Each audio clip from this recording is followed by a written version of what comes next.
Have you ever wondered what it truly costs to chase a dream in the relentless world of Hollywood? Uh, it's a question we often gloss over, uh, blinded by the glamour and the red carpets, and um, another star fades, and the familiar chorus of shock and sadness rings out from their peers. Uh, but beneath the surface, a troubling pattern emerges. uh, a pattern of silence, of enabling, and uh, of prioritizing image over well-being.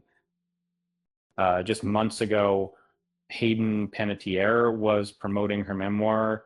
Uh, those who saw her during the press tour noticed something was deeply wrong. Um, she spoke in a monotone, her words slurred, her eyes vacant.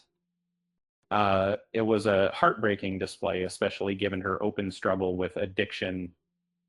Um, Yet during interviews with Gail King and others, the conversation remained carefully curated. Um, no one directly addressed the audience. Um, it was as if everyone was participating in a silent agreement to ignore the elephant in the room. Panettiere herself revealed in her memoir a desperate struggle with postpartum depression, a battle that led her to seek solace in alcohol.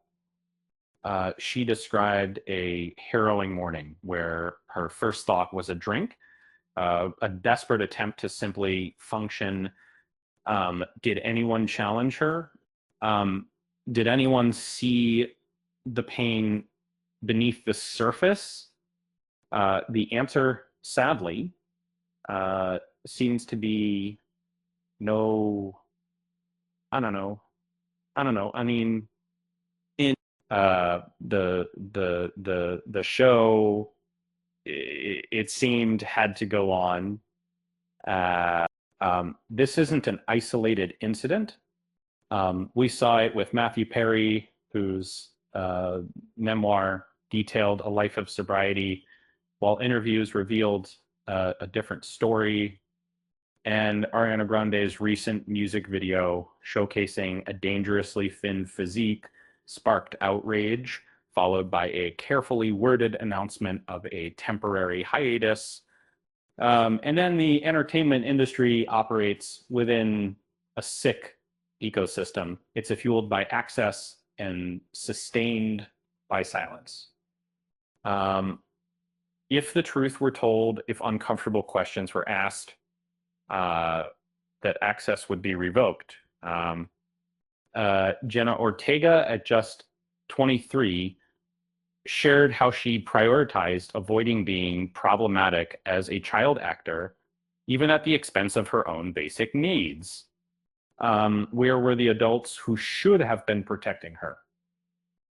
Where was the concern for her well-being? This pattern of exploitation extends back to childhood. Jeanette McCurdy, another former child star, bravely detailed the abuse she suffered in her memoir. It's a harsh reminder that even with the best support system, the pressures of child stardom can be devastating. Panettiere, estranged from her mother, um, and entangled in an abusive relationship, clearly lacked that support.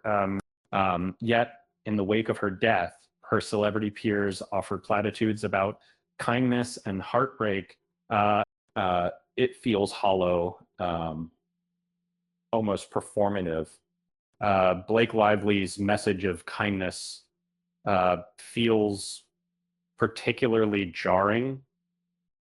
Connie Britton's Instagram post referencing a complicated relationship with Panettiere feels self-serving, uh, and some of Blair's posts seemingly attempting to center her own suffering is simply tasteless. Even in death, the spotlight remains fiercely competitive. And it's a tragic irony. If only the industry would acknowledge the true cost of that spotlight, perhaps fewer stars would be consumed by its glare. And it's a harsh truth, but sometimes the most glamorous illusions hide the darkest realities. And it's a reality we can no longer afford to ignore. Um, they say laughter is the best medicine. Uh, so here's a little something to lighten the mood. Why did the actor bring a ladder to the audition? Well, because they heard the director was looking for someone with range. With that said, thanks for watching, and until next time,